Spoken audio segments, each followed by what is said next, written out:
leading scorer, Isaiah Ryder, showed up late, and the team followed through on its threat to suspend Ryder for 3 games.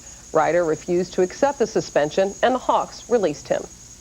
If you can't tolerate Isaiah Ryder for 4 more weeks, then, just go ahead and let me go. I mean, it was my choice. I love to play.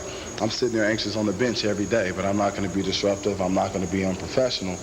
But it's just been a lot going on, and I thought, me and Lenny had a better rapport where we could be one-on-one with each other. But it's been a lot of darts, and a lot of players basically showing their unhappiness to play with me, and I think it turned, GM and coach against me. While any team can pick up Isaiah Ryder at this point, he is ineligible to play in the playoffs. And, in that speech, he talks like this is a problem with the Atlanta Hawks, but this goes back to Minnesota, Portland. He missed his first ever practice in the NBA. It was just a harbinger of things to come. Yeah, I have to laugh listening to him. He says he doesn't want to be unprofessional or disruptive. That's exactly what he's been everywhere he's played. He has no one to blame but himself. And what cracks me up here is that if this guy acted this season as if he's on a long-term guaranteed contract, instead, this was the end of his contract. You're supposed to be on your best behavior on the end of your contract because you're playing for your next contract. So if he couldn't be under control in that situation, when is he ever going to be under control? I think some team will take a chance on him over the summer. I don't think anyone would sign him this year. But I think guys like Isaiah Ryder, crave structure. They want some type of discipline. They want to be accountable for their acts off the court. I think he understands what he's doing on the court because he's saying, hey, I play hard, I work within the system when I'm on the court, but he doesn't understand that the things that you're doing off the court is the reasons why you're having problems on the court. Listen, Isaiah, they might give him a contract, but the most he'll make anywhere is a $2 million exception. Nobody's going to take more of a chance on him than that. Welcome to another episode of Throwing It Back with Sean Farrell. I am Sean Farrell. God is great all the time. All the time, God is great. Jesus Christ died and he rose again. With everything that happened last week, man, we need him more than ever. With everything that went on last week, we need him more than ever. Man. All right, let's go ahead and get into it. So, I want to stay on the topic of J.R. Ryder. Okay? So, the last video I made was about the Jailblazers, J.R. Ryder, and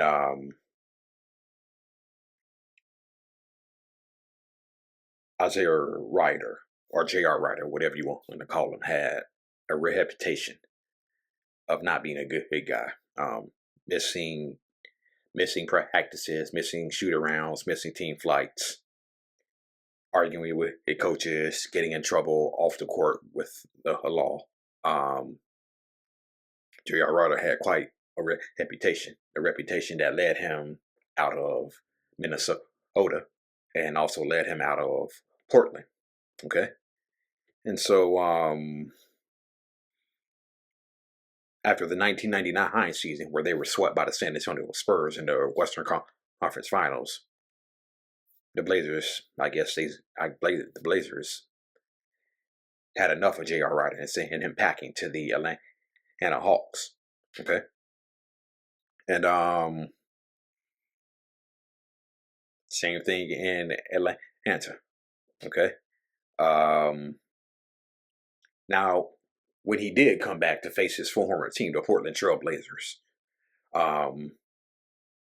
Ryder was pretty much a non-factor, and they got blown out like 121-95. Okay, the Blazers blew them out.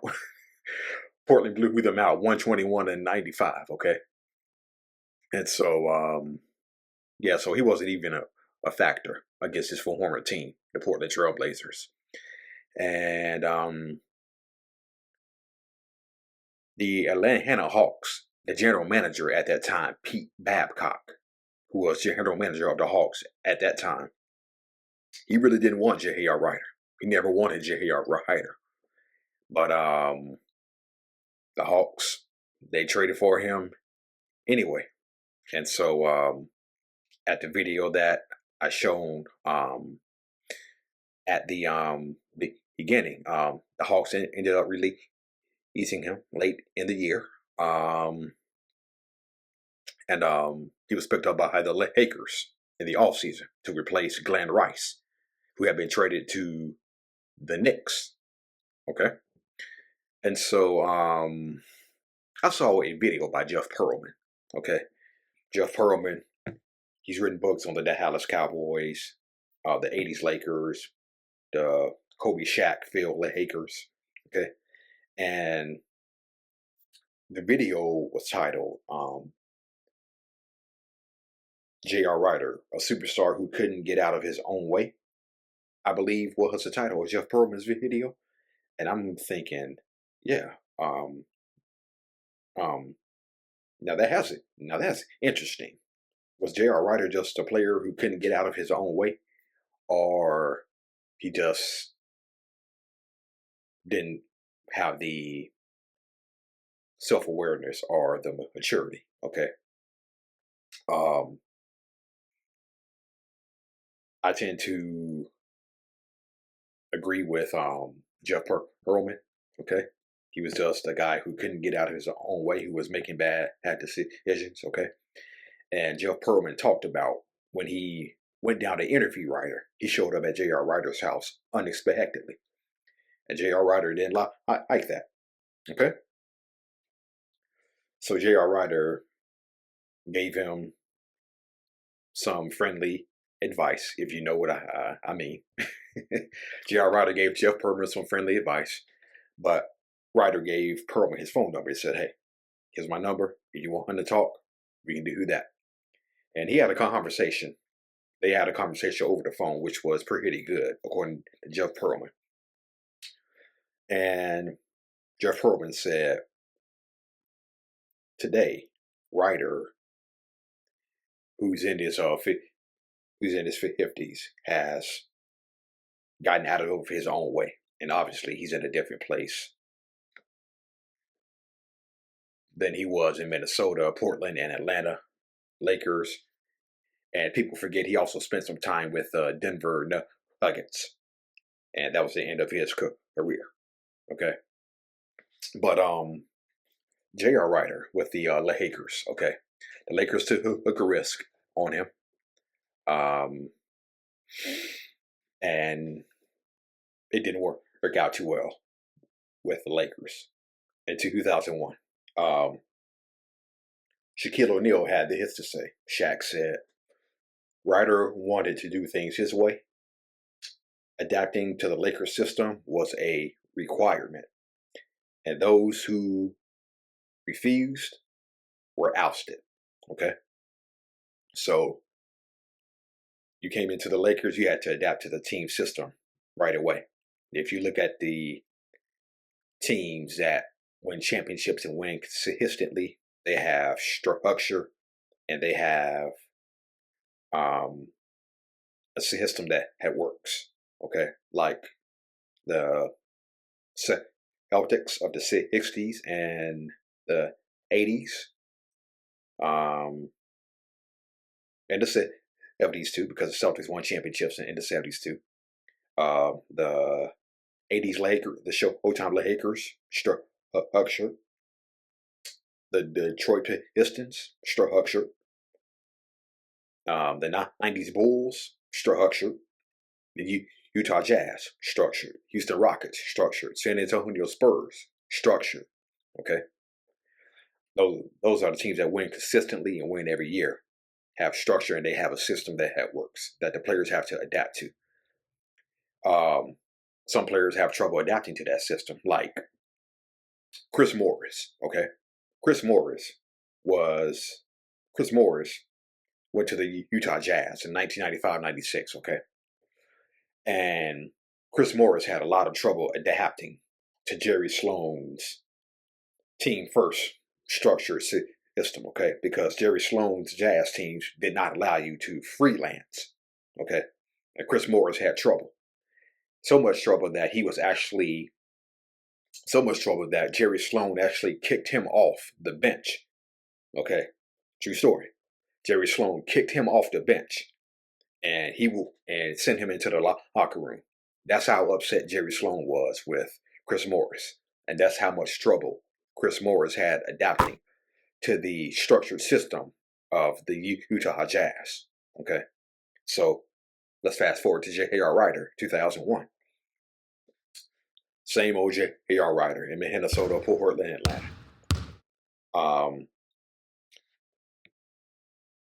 He was late to practices, team meetings, team flights, missed team flights. He was suspended in March of 2001 for missing a team flight to New York. Okay. By the way, the Lakers lost that game to the Knicks in Madison Square Garden. And of course, drugs. He was suspended 5 games by David Stern. He actually accused Laker teammates of reporting on his alleged marijuana use to the NBA. Okay. And Rick Fox tells the story. Rick Fox tells the story. He says, they were playing in Toronto one game that year. And while they were they were at the Toronto airport going through security, Canadian law enforcement, I guess you could say, had their dogs who had their sniffing dogs, and they sniffed J.R. Rider, and he smelled like marijuana. Okay, and the dogs were howling and all that, and J.R. Rider. J.R. Rider goes over, according to Rick Fox, J.R. Rider goes over and pets the police dog, right? And Canadian law enforcement is like, do not pet the dog, okay? Don't pet the dog. And so I believe it was Rick Fox said he smelled like so much weed. J.R. Rider smelled like so much weed that they actually thought that he actually had it on him. Okay. So, yeah. He accused Laker teammates of turning him in today. David Stern. This is actually not a surprise right here. He actually clashed with Kobe. He clashed with Kobe Bryant. Okay. First of all, J.R. Rider showed up to a training camp out of shape. Lakers training camp out of shape. Okay. And Kobe Bryant challenged him to a game of one-on-one in training camp. And Kobe Bryant beat him pretty easily, needless to say. Okay. And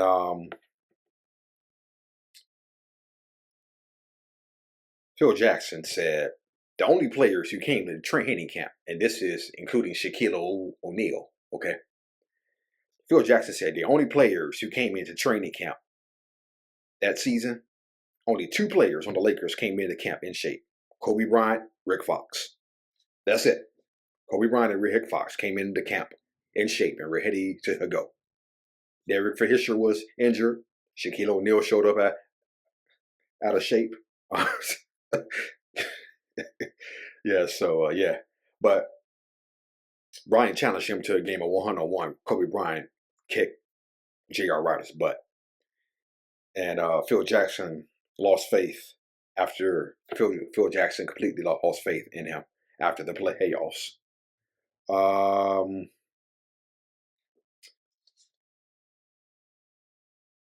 So okay. Yeah, so he was left off the playoff roster. Okay?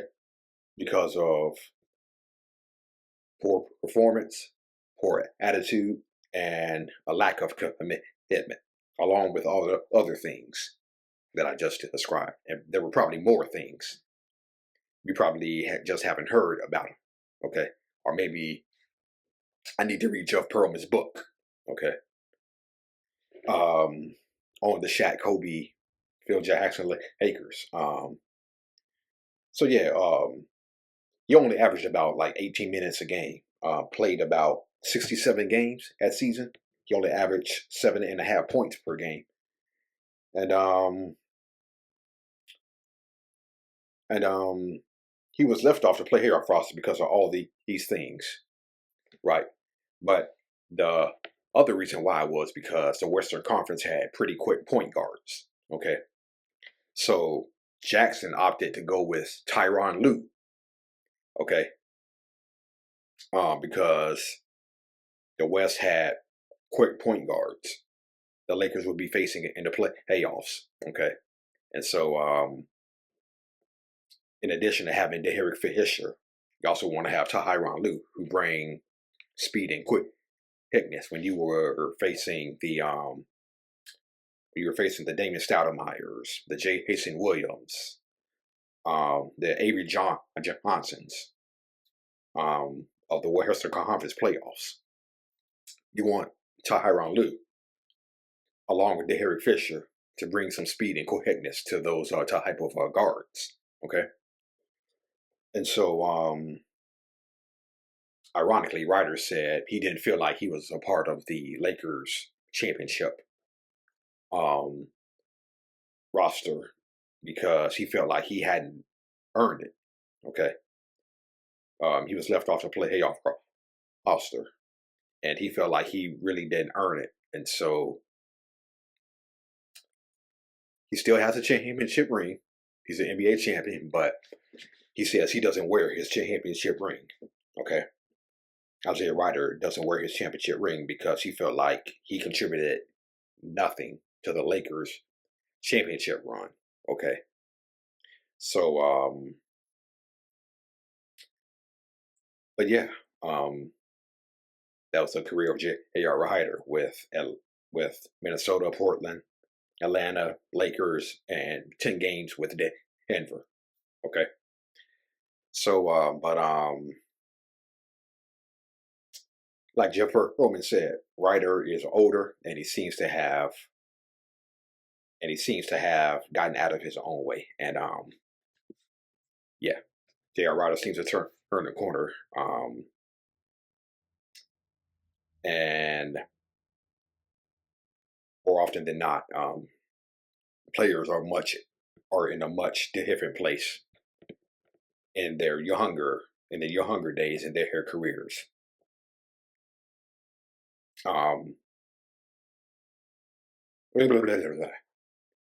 J.R. Ryder's in a much better place than he was when he was younger. Okay, and so a salute to J.R. Ryder. Like Jeff Herman said, he's finally gotten out of his own way. Okay, and that's pretty good. All right, that's it, and that's all for Throwing It Back with Sean Farrell. I am out of here. May God bless you all.